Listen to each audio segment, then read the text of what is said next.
Good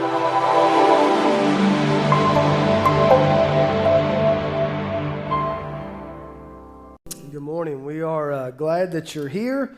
If you're watching online, we're thankful you're taking the time to hang out with us today. As you know, sort of marks a new beginning, a new era for our church as we open up the Promise Building. I want you to know over the last week, there have been a lot of people who worked a lot of extra hours. Not only did they not take off, they put in some extra time to make sure that we're ready to open today. So if you're one of those people, I want you to know we appreciate you.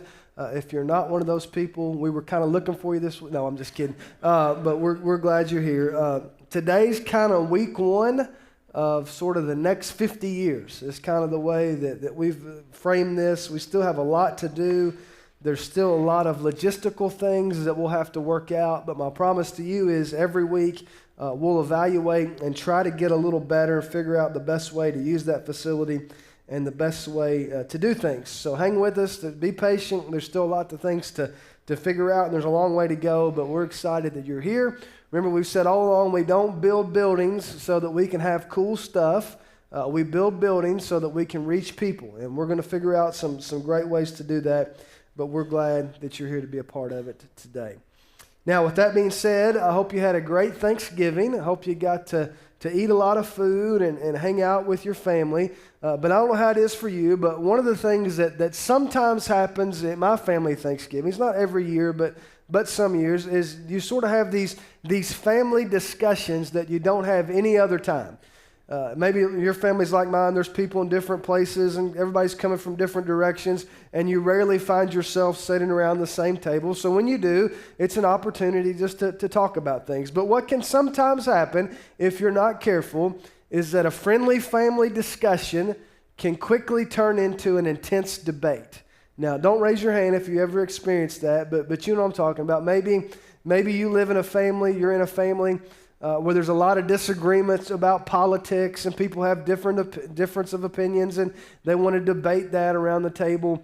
Sometimes there's decisions that need to be made, and this is one, everybody's one opportunity to put in their 2 cents. Everybody has an opinion. If you're careful, this person's got this opinion, this person has an opposite opinion, and it can become sort of a debate. Sometimes what you'll find in certain families is they'll spend that time relitigating old decisions that have been made. So there's something the family decided years ago, and somebody will say, if you'd only listened to me 20 years ago and this would happen, everything would be better. And you've probably been through all that. You know how it goes.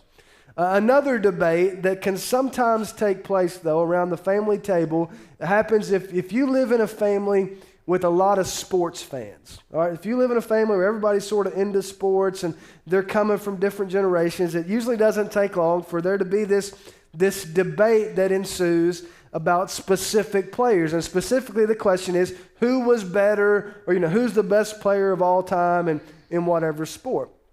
In recent years, there's been an acronym that you'll sometimes see on social media that goes like this. It's the word GOAT. Maybe you've seen this, but it has nothing to do with the animal. It stands for the greatest of all time.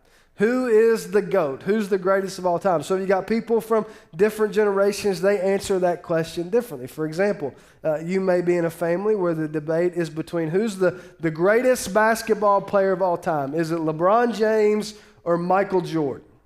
Now, the younger generation is going to say LeBron James. The people that know what they're talking about are going to say Michael Jordan. Here's another one. Who's the GOAT? Is it Aaron Rodgers or Tom Brady? Or if you're a little more old school, maybe your dad's sitting there, your granddad, it's Joe Namath or Joe Montana. Who's the greatest? If you're a golfer, if you're a golf fan, you might have watched these next two guys play on Friday, and the question is, who's the greatest? Is it Phil Mickelson or Tiger Woods or none of the above, which is the correct answer, by the way. And then one more, if you're a baseball fan, who's the greatest home run hitter ever? Is it Babe Ruth or is it hammering Hank Aaron? That's a debate that's been going on for a long, long time. You get the point. Sports fans love to debate about who's the GOAT. This morning, if you have your Bible, I want you to turn to Matthew 25. We're going to spend a few minutes looking at a story in which Jesus talks about some goats. But here's the thing. When Jesus is talking about these goats, there's no debate about who's a goat and who's not, because Jesus makes it about as clear as he possibly could. For the last few weeks, we've been in this series that we're calling Old School. We're talking about some things that sound kind of old school, they sound kind of dated in our culture, and yet when you really think through them, you find that they're key to helping us navigate the complexity around us. Last week, we talked about this idea that one day in the future, Jesus has promised to return to the earth. If you missed that message, I hope you'll check it out on our app or through the website. But the way the Bible explains it, you've got this moment where the trumpet sounds, the sky splits open, and after all these centuries of waiting, Jesus returns to the earth. And that's where we left off last week. But that is not the end of the story. Because the Bible says that once that happens, once Jesus returns to the earth, there will be this process in which Jesus judges the earth. We call it the judgment day. Hebrews 9, here's the way the Bible refers to it. It says, just as people are destined to die once and then to face judgment, so Christ was sacrificed once to take away the sins of the many. So that's the first time he came. And he will appear a second time, not to bear sin, but to bring salvation to those who are waiting for us. The first time he comes, he serves as a sacrifice. The second time he comes, he serves as a judge. 2 Corinthians, here's the way Paul says the same thing. For we must all appear before the judgment seat of Christ, so that each of us may receive what is due us for the things we have done while in the body, whether good or bad. Now, I know we don't talk about this much because it makes us a little bit uncomfortable, but just so you're clear, Jesus talked about this a lot. In fact, Jesus talked more about this than anything else. And the reason he talked about judgment so much is because he wanted us to be prepared for what's coming. Matthew 25 is part of a conversation that took place 3 days before Jesus was arrested. Jesus knows what's about to happen, so in these moments, he's doing his best to prepare his disciples for life without him being physically present with them. One of the things he promised them in order to comfort them, he said, hey, I'm going away, but it's not permanent. One day in the future, I'm going to return. So you get to Matthew 24, one of his disciples hears that, and he says, okay, Jesus, you say you're coming back. When are you going to come back? And rather than giving his disciples a precise answer, he launches into some stories to try to drive home his point. Matthew 25, he tells 3 consecutive stories that all have the same point. We're going to focus on the last one. We call it the parable of the sheep and the goats. Now, Jesus was a master at taking things that everybody was already familiar with and using them to drive home his point. And what he does in this particular story at the end of Matthew 25 is he uses something that everybody already knew to paint a picture of what the judgment day is going to look like. Check this out with me. Verse 31, Matthew 25. When the Son of Man comes in his glory and all the angels with him, he will sit on his glorious throne. All the nations will be gathered before him, and he will separate the people one from another as a shepherd separates the sheep from the goats. He will put the sheep on his right and the goats on his left. Now, just like last weekend, whenever you talk about this stuff, it's very likely you're going to have more questions than answers, and I think that's on purpose. I think the Bible is intentionally vague. But what happens is sometimes we get obsessed with speculating about what might happen, and we miss the point of what Jesus says will happen. So there are 4 things in this story that Jesus points out that are absolutely clear about the judgment day. So here's the first one. He says the day of judgment will be a day of separation. Now, to make his point, Jesus uses this story about sheep and goats. The way it worked in that time period, the shepherds would go out, they would take their sheep and their goats with them, and during the day they would all graze in the same field. They had enough in common that there was no problem. And then at night they would bring them back in, they would separate the sheep from the goats, and they would spend the night with their own kind. And the point that Jesus is making here is that even though they had some things in common, there was enough difference between them to be a clear distinction. And what Jesus is saying is that the same thing that's true of sheep and goats is also true of people. The way Jesus tells a story, the trumpet's going to sound, The sky's going to split open. You're going to see Jesus coming back with all of his angels. I mean, there's going to be millions of angels. And then he's immediately going to start separating the sheep from the goats. He's going to separate the people that had a relationship with him, the people that knew him, from the people that didn't. Now, I know on the surface of it, that's uncomfortable, because if you're like me, there are people that you love that you know aren't ready for that to happen. And the idea of being separated from them cuts us. And yet, even though it's uncomfortable to think about, the Bible makes it clear when it's all said and done, there will be this moment of separation. There'll be a time when people who knew Jesus and those who don't are separated. But until that moment, it can sometimes be hard to tell. It can sometimes be hard to tell who's a sheep and who's a goat. So you think about it like this. When you're driving your car and you're going down the highway, and you're going 60 miles an hour, and you look over in the field and you see these animals running around, it can sometimes be hard to tell what's a sheep and what's a goat, unless you're just really tuned into that.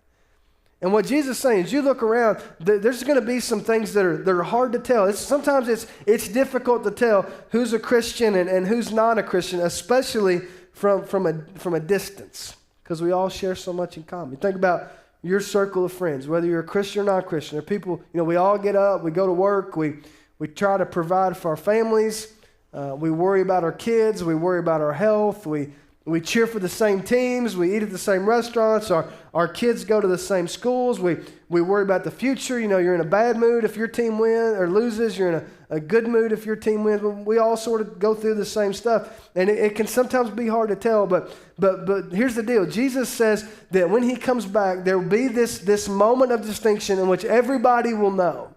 Now, sometimes, it's hard to tell who's a sheep and who's a goat. We all have the same fears, the same worries, the same uncertainties, but even though we have a lot in common, there's one clear dividing line. There's some people that know Jesus, and there's some people that don't. And when it's all said and done, that'll be the thing that makes the difference. See, Jesus goes on as you read this story, and he makes it clear this is not an arbitrary judgment. It's not like Jesus looks at you and says, okay, you get to go and you don't. I mean, this is something that's decided long before that moment. You either have a relationship with Jesus or you don't.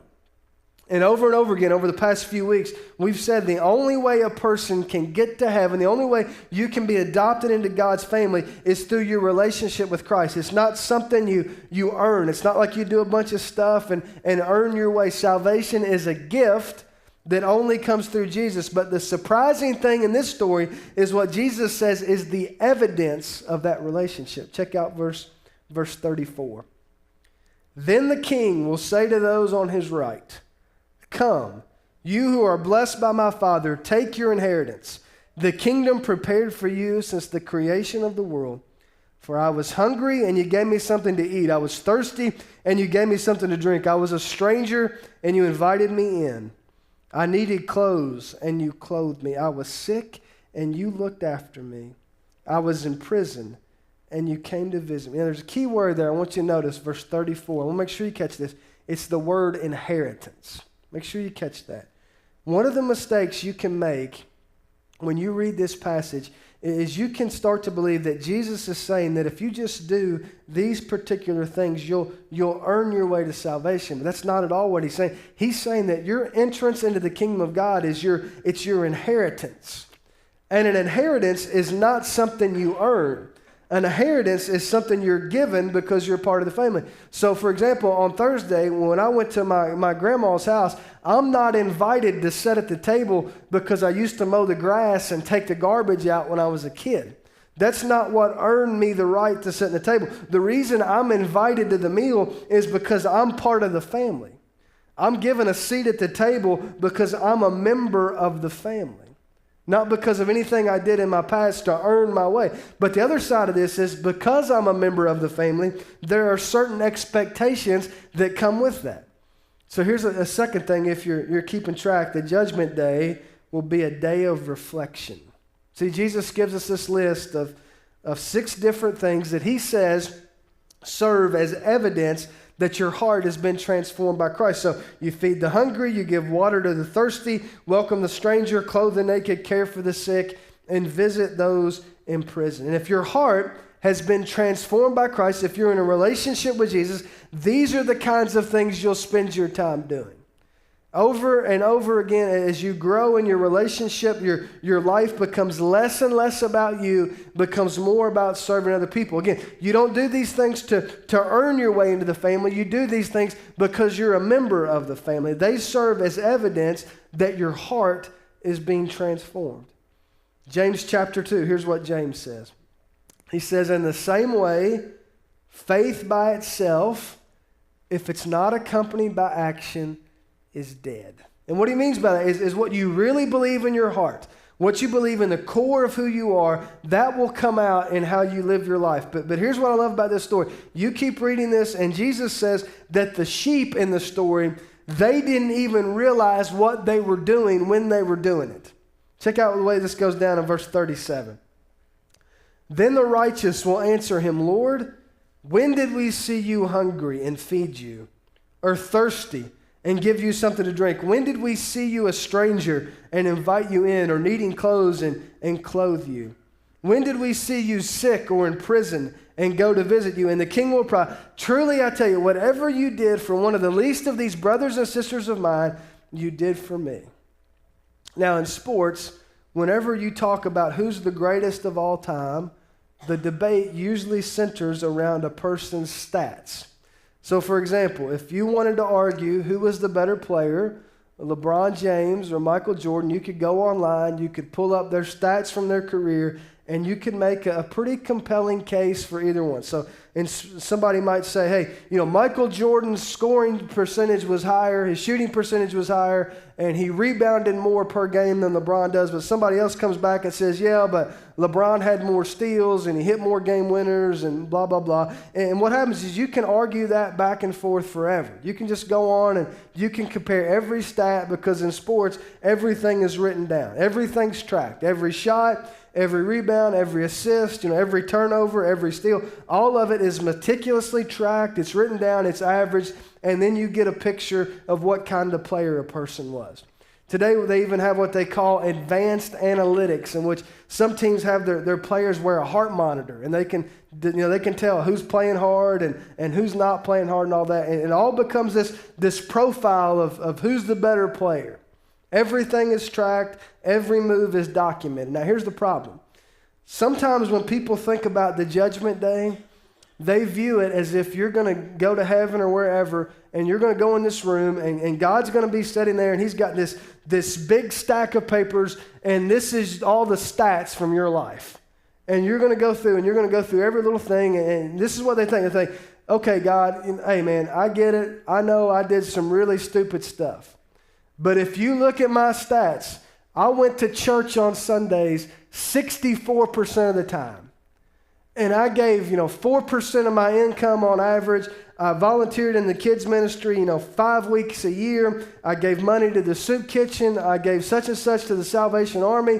I volunteered at the Hope Center. And we've got all these stats that we're keeping. And in the back of our minds, we're hoping that that's enough to get us in the family. Or maybe you look at this passage and you think to yourself, okay, Jesus said feed the hungry and give water to the thirsty and visit the prisons and care for the sick and clothe the naked. So that's what I need to be doing. So we've got this big checklist of things, and there's 6 things there, and we're marking them off, and we're keeping track of how often we're doing that. But you look at this story, and the people Jesus talks about are completely surprised. They weren't keeping track of how many hospital visits they made and how much money they gave and how many meals they served at the soup kitchen. For them, all of that was just a natural response to what Jesus had already done for them. So make sure you understand this. When Jesus tells this story, he's not giving you a list of here's the things you need to do in order to be a better person. And he's not giving you a list of your social obligations so everybody will like you. What he's doing is he's painting a picture of what a heart transformed by the gospel looks like. He's teaching us these are the kinds of things you'll do naturally if your heart has been transformed by Christ. See, this is not a story about what you're supposed to do for other people. This is a story about what Jesus does for you. Totally different way of looking at it. So you put yourself in this story. You put yourself there.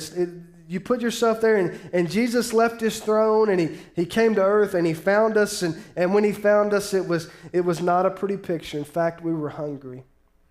We were starving. So Jesus feeds us with his own body. That's why we take communion every Sunday. We were thirsty, so he poured out the wine of his blood. He found us naked, and he clothed us with the robes of his righteousness. We were infected with this deadly disease called sin. And rather than leaving us like that, he willingly laid down his life on the cross to heal us. He came and he found us imprisoned in a prison of guilt and shame and sin. And he visited us. And even better than that, he didn't leave us like that. He broke us out of that prison. He set us free. And here's the really cool part. The king does not do that because he expects us to repay him. He doesn't do it because we have anything to offer. He doesn't do it because we earned it or because we somehow deserved it. He does it simply because he loves us. See, when I read this story, I'm convinced that when I stand before God on the judgment day, the whole conversation is going to revolve around one issue. Did you know Jesus, and did you allow your heart to be transformed by Jesus? And if you did, there'll be a lot of evidence to show that. There'll be things that you didn't even realize you were doing, but once you had an experience of grace, you couldn't help but do them.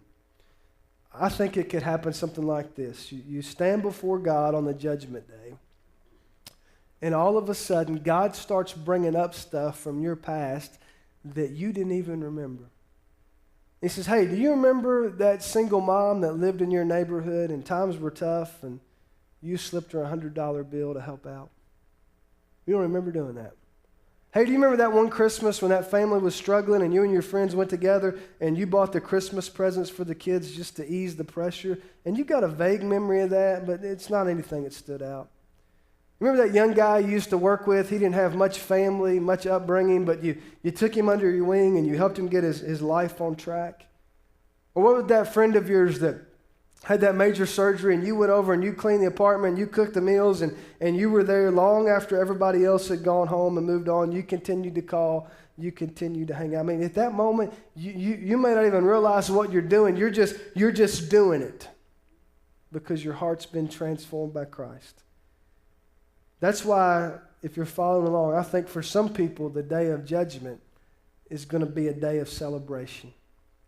See, if you're a person who knows Jesus and you've been adopted in his family, then the judgment day is not something to fear. It's something to look forward to. It's a lot like going home for a big family meal. One of the things the Bible teaches, Revelation 19, is at the end of history, the culture, the end of history is going to end with a big family meal between Christ and the church. We call it the marriage supper of the Lamb. Now, I know for a lot of you, this past week's been awesome. You get to hang out with your family. It's just great. So you hear that phrase, family meal, and you think, well, that's great.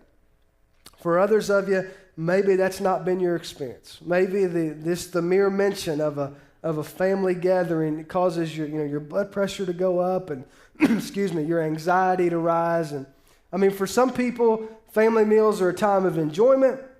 For other people, they're a time of endurance. You know what I mean?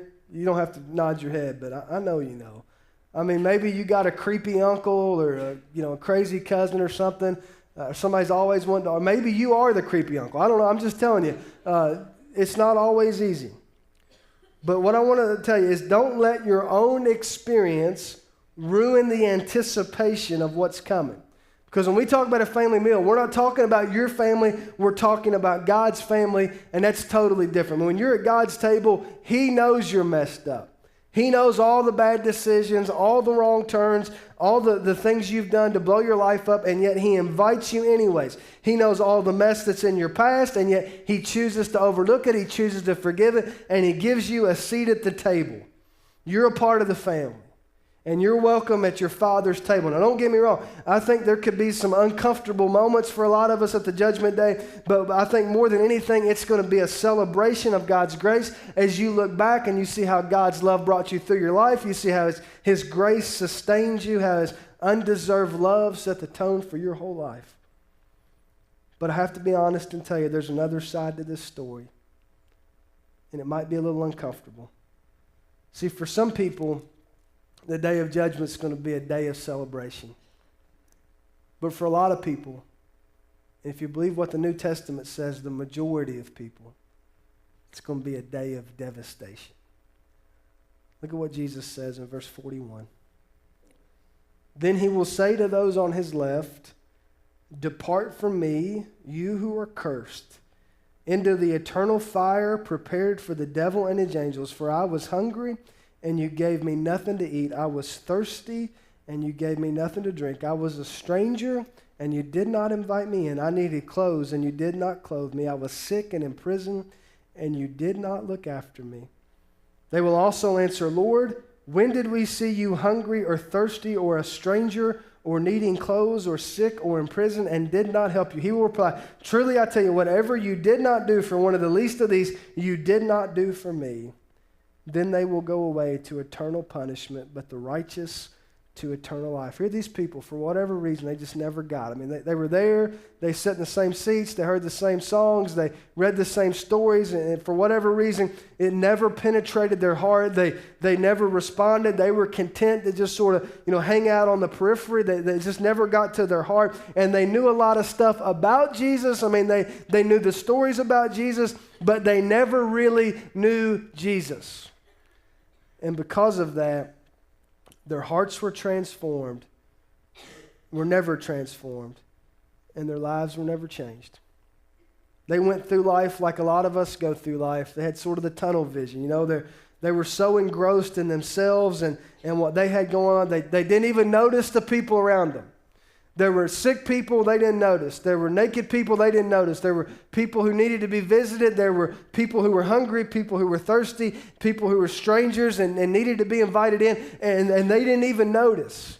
They were just so focused on themselves. They were too busy, watching Netflix and shopping on Amazon and scrolling Facebook and going to practice and working overtime. They were so busy that they didn't even have time to notice all the people around them.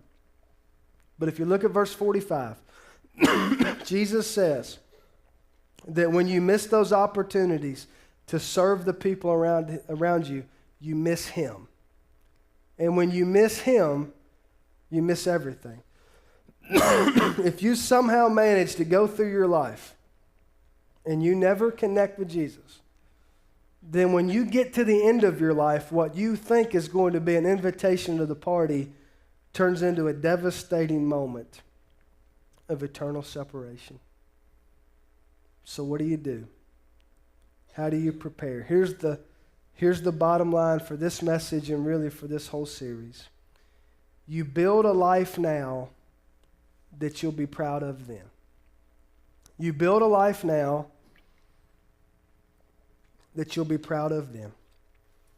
I told you in the beginning, Matthew 25, Jesus tells a series of 3 stories that all have basically the same point. The first story is about these 10 virgins. They're all invited to this wedding. The only problem is they don't know when the groom is going to return, so only 5 of the 10 prepare.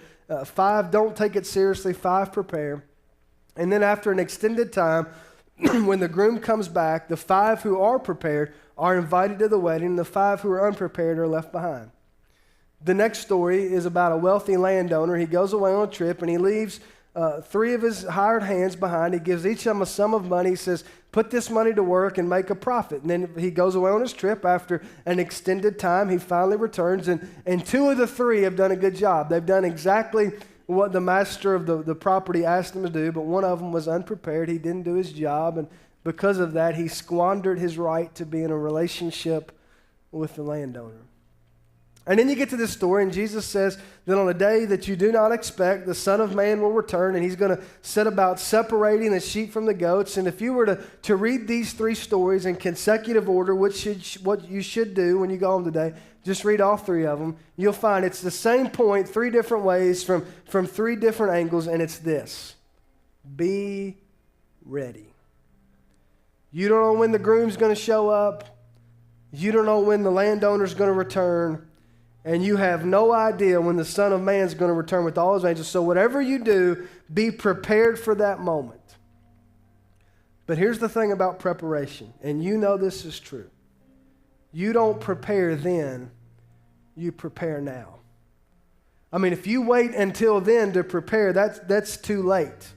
You have to prepare now. If you get up on the day of your final exam and say, I probably should start studying, it's too late.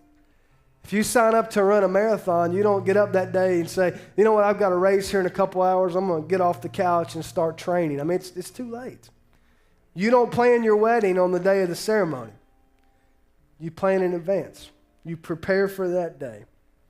And if something is really important to you, you prepare in advance. And normally, the more important it is, the further in advance you start preparing. You don't prepare then, you prepare now.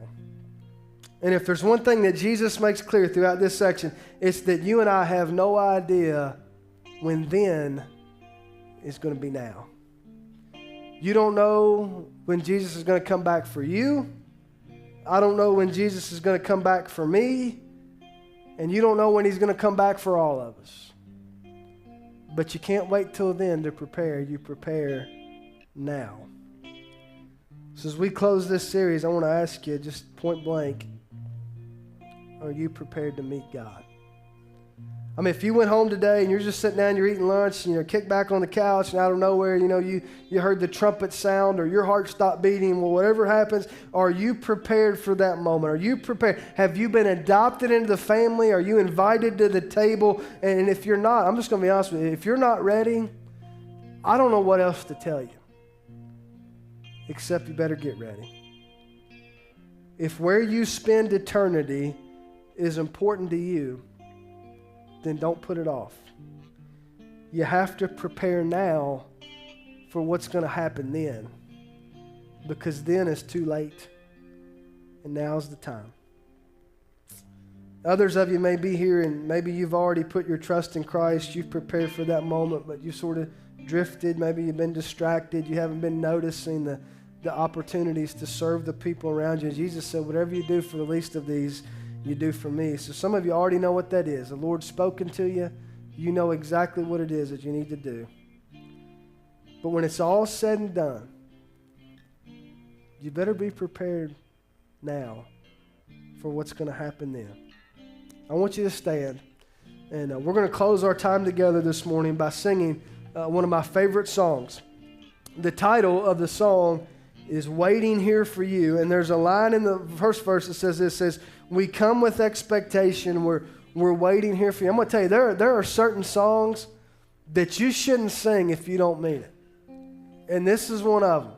This is one of those songs, if you can't say with absolute confidence that you're prepared for him to come, then whatever you do, don't sing about how you're waiting for him to get here because you're not ready. And if you're not ready, today'd be a great day to get ready. If you're here and you know that you aren't prepared for that moment, David and I will be here. As everybody else sings, you just come up here. We'll walk you through this. We'll help you navigate this. But don't sing it if you're not ready. And if you're not ready, get ready. Let's sing.